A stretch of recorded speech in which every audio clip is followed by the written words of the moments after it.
सभी का स्वागत है जीएस बॉस यूट्यूब चैनल में। भौतिकी एनसीईआरटी क्वेश्चन बल और गति के नियम चैप्टर से अति संभावित प्रश्न पढ़ने वाले हैं। सभी रेलवे एग्जाम के लिए इंपॉर्टेंट है, इसलिए वीडियो के साथ अंत तक बने रहना। तो चलिए शुरू करते हैं। पहला क्वेश्चन दिया गया है, स्पीडोमीटर क्या मापता है। ये क्वेश्चन बहुत ही ज़्यादा महत्वपूर्ण है। तो स्पीडोमीटर क्या मापता है? स्पीड मतलब गति होता है, तो स्पीडोमीटर जो होता है गति मापती है। और ओडोमीटर क्या मापता है? इसमें एक शब्द दिए गए ओडोमीटर, तो वाहनों द्वारा चली गई दूरी किससे मापी जाती है? ओडोमीटर के द्वारा मापी जाती है। चलिए क्वेश्चन नंबर सेकंड देखते हैं।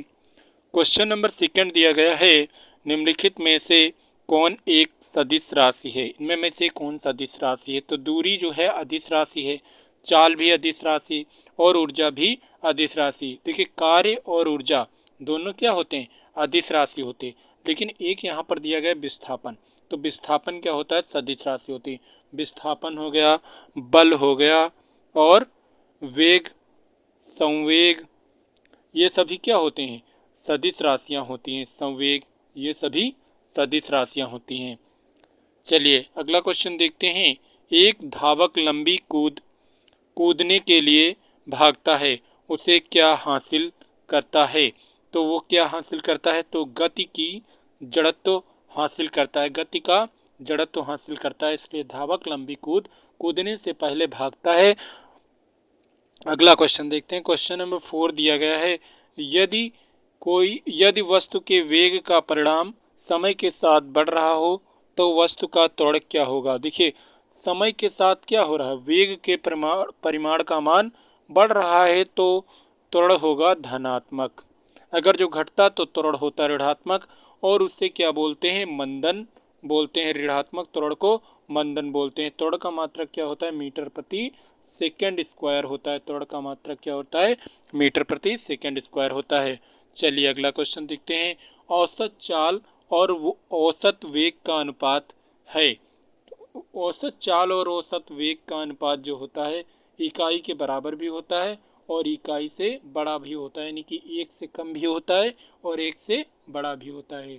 चलिए अगला क्वेश्चन देखते हैं। क्वेश्चन नंबर 6 दिया गया है, दिए गए विकल्पों में सदिश राशि की पहचान करना। इनमें में से कौन सी ऑप्शंस में से सदिश राशि है? पहला दिया गया ताप, तो ताप तो सदिश राशि नहीं है और दाब भी सदिश राशि नहीं है, दूरी भी सदिश राशि नहीं। देखिए वेग और संवेग, दो शब्द याद रखना, वेग और संवेग दोनों क्या होते हैं? सदिश राशि होते हैं। तो इसका राइट आंसर हो जाएगा सदिश राशि। ऑप्शन नंबर सी संवेग सदिश राशि होता है। अगला क्वेश्चन दिया क्वेश्चन नंबर 7, मुक्त अवस्था में गिरते हुए एक पिंड द्वारा तय की गई दूरी किसके समानुपाती होता है? तो गिरने में लगा समय के वर्ग के समानुपाती होता है। एक पिंड द्वारा तय की गई दूरी किसके समानुपाती होती है? तो गिरने में लगा समय के वर्ग के। दोस्तों इस पीडीएफ में मैं मानता हूँ कुछ क्वेश्चन हार्ड हैं, लेकिन ऐसे प्रश्न भी एग्जाम में आते हैं जो हार्ड होते हैं, इसलिए हार्ड क्वेश्चन पे ज़्यादा ध्यान देना चाहिए सिंपल की तुलना। अगला क्वेश्चन दिया गया है, निम्नलिखित में से कौन एक गति का सही समीकरण है? तो गति का सही समीकरण कौन है? ऑप्शन नंबर ए दिया गया है, v बराबर यू प्लस ए टी। ये सही समीकरण है। देखिए न्यूटन ने गति के 3 नियम दिए थे। पहला नियम दिया था v बराबर, नियम बोले या समीकरण बोले, पहला समीकरण था v बराबर यू प्लस ए टी और दूसरा दिया था वी एस बराबर U T plus half A T square और तीसरा दिया था वी स्क्वायर बराबर यू स्क्वायर प्लस 2 AS दिया था। अगर जो दोस्तों आप सभी को क्वेश्चन पसंद आ रहे हैं तो वीडियो को लाइक करना और वीडियो लाइक करने के बाद कमेंट क्या करना है? Sir PDF. तो मैं आप सभी को तुरंत पीडीएफ का लिंक दे दूंगा जिससे आप अपना रिवीजन कर सके।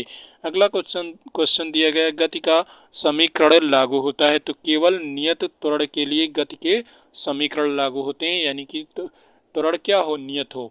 अगला क्वेश्चन देखते हैं। क्वेश्चन नंबर 10 दिया गया है, वस्तु की प्रारंभिक और अंतिम स्थिति के बीच की न्यूनतम दूरी को क्या बोलते हैं? जो न्यूनतम दूरी होती है उसे ही विस्थापन बोलते हैं। वस्तु के प्रारंभिक तथा अंतिम स्थिति के बीच की न्यूनतम दूरी को विस्थापन बोलते हैं। चलिए अगला क्वेश्चन देखते हैं। क्वेश्चन नंबर 11 दिया गया है, निम्न में से किसका बीमीय सूत्र आवेग के बीमीय सूत्र के समान होता है? तो आवेग के बीमीय सूत्र के समान संवेग का बीमीय सूत्र होता है। संवेग कैसी राशि है? तो संवेग सदिश राशि, सा से संवेग, सा से सदिश। और आयतन कैसी राशि है? तो ये अदिश राशि। आयतन कैसी राशि? अदिश राशि होती है। अगला क्वेश्चन दिया गया है, आवेशित कंघी की और कागज के टुकड़े को आकर्षित करने वाला बल क्या कहलाता है? तो स्थिर वैद्युत बल कहलाता है। इसका right answer option number A हो जाएगा। स्थिर वैद्युत बल इसका करेक्ट आंसर हो जाएगा। अगला क्वेश्चन दिया गया क्वेश्चन नंबर 13, वस्तु पर बल लगा करके किस राशि को नहीं बदला जा सकता है? तो पहला ऑप्शन दिया गया वस्तु की दिशा को, दूसरा वस्तु के आकार को, तीसरा वस्तु के चाल को, और चौथा ऑप्शन दिया गया है वस्तु के द्रव्यमान को। तो इसका जो करेक्ट आंसर हो जाएगा वस्तु के द्रव्यमान को नहीं बदला जा सकता है, क्योंकि अगर जो कोई वस्तु इधर जैसे पूर्व की ओर जा रही है तो उसको अगर जो हम बल लगा देंगे तो ये पश्चिम की ओर मुड़ सकती है, यानी कि दिशा बदली जा सकती है। लेकिन वस्तु के आकार को भी बदला जा सकता है, जैसे गोल है इस पे दोनों साइड से फोर्स लगा दे तो ये चिपट जाएगी। इसी तरीके से चाल को भी बदला जा सकता है, लेकिन वस्तु के द्रव्यमान को बल लगा करके नहीं बदला जा सकता। इसका right answer option number D हो जाएगा। चलिए अगला क्वेश्चन देखते हैं। अगला क्वेश्चन दिया गया है, वेग का एसआई मात्रक क्या होता है? देखिए वेग का एसआई मात्रक जो होता है मीटर प्रति सेकंड होता है, मीटर प्रति सेकंड। और वेग कैसी राशि है? सदिश राशि है। तो इसका right answer option number B हो जाएगा, मीटर प्रति सेकंड। देखिए ये क्वेश्चन प्रीवियस ईयर में पूछा गया, कंफ्यूजन के लिए सेकंड अपॉन मीटर दिया गया है ऑप्शन में, लेकिन ये करेक्ट नहीं होगा, ये वाला करेक्ट होगा। चलिए अगला क्वेश्चन देखते हैं, जब किसी पिंड का विस्थापन समय के समानुपाती होता है तो समय के समानुपाती होता है तो वेग नियत होता है। समय के समानुपाती हो तो वेग नियत रहेगा। अगला क्वेश्चन देखते हैं, निम्न में से कौन सी मूल राशि है? तो मूल राशियों की संख्या कितनी होती है? 7 होती है। इनमें से कौन सी ऐसी राशि है जो मूल राशि है? तो समय, समय जो होता है मूल राशि होता है। वेग क्या है? सदिश राशि है। बल क्या है? सदिश राशि है। आयतन क्या है? अदिश राशि है। चलिए अगला क्वेश्चन दिया गया क्वेश्चन नंबर 17, सूर्य के आसपास ग्रहों की गति किस प्रकार की गति होती है? तो आवर्त गति होती है। इसका right answer option number A आवर्त गति हो जाएगा। चलिए क्वेश्चन नंबर 18 दिया गया है, गति के प्रथम नियम किस अवधारणा को दर्शाता है? तो गति का प्रथम नियम जड़त्व की अवधारणा को दर्शाता है। इसका right answer B for Bahubali हो जाएगा। उम्मीद करते हैं आपको वीडियो पसंद आ रहे तो वीडियो को लाइक कर दीजिए और ज़्यादा से ज़्यादा दोस्तों के पास शेयर कर दीजिए। इसी तरीके से मैं टॉपिक वाइज वीडियो बनाऊंगा जिसका मैं अलग प्लेलिस्ट तैयार कर दूंगा। साइंस की फिजिक्स करवा रहा हूँ, इसके बाद केमिस्ट्री करवा दूंगा, इसके बाद बायोलॉजी चैप्टर वाइज करवा दूंगा। चलिए अगला क्वेश्चन दिया गया है, मौत के कुएं में गाड़ी चलाना किस वजह से संभव हो पाता है? तो अभिकेंद्रीय बल की वजह से जो है गाड़ी चलाना कुएं में संभव हो पाता है। अगला क्वेश्चन दिया गया है, पत्थर पर ठोकर मारने से व्यक्ति को चोट लगने का क्या कारण है?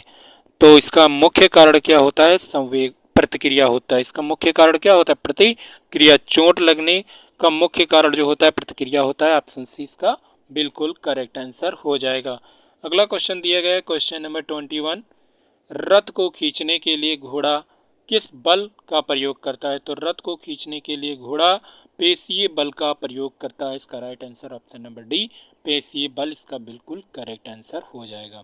अगला क्वेश्चन देखते हैं, क्वेश्चन नंबर 22 दिया गया है। देखिए रैपिड फायर है, इसमें जो है 10 मिनट के आसपास मैं 30 question important question selected question कराने की कोशिश करता हूँ। अगला क्वेश्चन दिया गया, गति का कौन सा समीकरण विस्थापन और समय में संबंध बताता है? तो विस्थापन और समय में कौन संबंध बनाता है? तो एक समीकरण होता है एस बराबर U T plus half A T square. तो एस फॉर विस्थापन होता है, टी फॉर टाइम होता है। तो विस्थापन और समय के बीच संबंध बताता है, तो दूसरा समीकरण इसका correct answer option number B हो जाएगा। अगला क्वेश्चन दिया गया है 23, निम्नलिखित में से कौन सदिश राशि का उदाहरण है? इनमें में से कौन सा सदिश राशि है? तो विस्थापन सदिश राशि बिल्कुल है। और वेग भी सदिश राशि है, त्वरण भी सदिश राशि है, तो कौन सही हो जाएगा? उपयुक्त सभी इसका राइट आंसर हो जाएगा ऑप्शन नंबर डी, एकदम करेक्ट हो जाएगा इसका आंसर। अगला क्वेश्चन दिया गया है क्वेश्चन नंबर 24, निम्न में से कौन सदिश राशि नहीं है? तो प्रतिरोध जो है सदिश राशि नहीं, इसका right answer option number A हो जाएगा। प्रतिरोध का मात्रक क्या होता है? ओम होता है, ओम होता है प्रतिरोध का मात्रक। अगर जो इसी के ऊपर इनवर्स लगा दे तो ये विद्युत चालकता का मात्रक हो जाता है, चालकता का मात्रक हो जाता है। ओम इनवर्स को क्या बोलते हैं? महो भी बोलते हैं, महो। विद्युत चालकता का आंसर आता है, विद्युत चालकता का मात्रक क्या होता है? तो महो होता है। अगला क्वेश्चन देखते हैं, क्वेश्चन नंबर 25 दिया गया है, गाड़ियों की दूरी मापने के लिए किस यंत्र का उपयोग किया जाता है? तो देखिए, स्पीड मापने के लिए स्पीडोमीटर और दूरी मापने के लिए ओडोमीटर का प्रयोग किया जाता है। चलिए अगला क्वेश्चन देखते हैं, वेग समय ग्राफ और समय अक्ष के बीच का क्षेत्रफल क्या कहलाता है? तो विस्थापन का परिणाम कहलाता है। इसका right answer option number A, विस्थापन का परिणाम एकदम इसका राइट आंसर हो जाएगा। चलिए अगला क्वेश्चन देखते हैं, दो अलग अलग द्रव्यमान के पत्थर को निर्वात में एक ही ऊंचाई से गिराने पर क्या होगा? तो क्या होगा? दोनों एक साथ गिरेंगी, दोनों एक साथ गिरेंगी क्योंकि उनकी क्या है? निर्वात है। निर्वात है तो कोई वायु आकर्षण, कोई घर्षण बल नहीं लगेगा, इससे दोनों एक ही साथ गिरेंगी। अगला क्वेश्चन दिया गया है, क्वेश्चन नंबर 28 दिया गया है, बंदूक से गोली चलाने पर झटका महसूस होता है, ये किस संवेग संरक्षण को दर्शाता है? इसका राइट आंसर किसको दर्शाता है? तो संवेग संरक्षण के को दर्शाता है। गोली बंदूक से गोली चलने पर झटका महसूस होना संवेग संरक्षण को दर्शाता है। अगला क्वेश्चन दिया गया 29, त्वरण का बीमीय सूत्र क्या होगा? देखिए, त्वरण का मात्रक क्या होता है? मीटर प्रति सेकंड स्क्वायर होता है। तो एम मीटर दिया गया, मीटर का लंबाई का मात्रक होता है, तो एल इसकी बीमा हो जाएगी और टाइम इसकी टी स्क्वायर हो जाएगी। तो ये जब ऊपर जाएगा तो माइनस हो जाएगा, तो एल टी की पावर -2 इसका correct answer option number C हो जाएगा। एल टी की पावर -2 इसका करेक्ट आंसर हो जाएगा। त्वरण का बीमीय सूत्र क्या होता है? तो त्वरण का बीमीय सूत्र एल टी की पावर -2 होता है, एल टी की पावर -2 होता है।